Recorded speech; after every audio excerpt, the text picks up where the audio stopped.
ബഹുമാനപ്പെട്ട ഉസ്താദുമാരെ, പ്രിയപ്പെട്ട വിദ്യാർത്ഥി സുഹൃത്തുക്കളെ, നബി സല്ലല്ലാഹു അലൈഹി വസല്ലം തങ്ങളുടെ ജന്മദിനം ആഘോഷിക്കുന്ന ഈ ഒരു സംഗമത്തിൽ സ്വലാത്തിന്റെ മഹത്വം എന്ന വിഷയത്തിൽ നിങ്ങളോട് അല്പം സംസാരിക്കാം.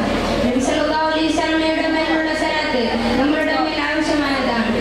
നമുക്ക് ഏത് പ്രതിസന്ധി വന്നാൽ സ്വലാത്ത് പരിഹാരമാണ്. അതൊരു ഹദീസിലൂടെ മനസ്സിലാക്കാം.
വീണ്ടും പറയുകയാണ്, അല്ലാഹുവിന്റെ റസൂൽ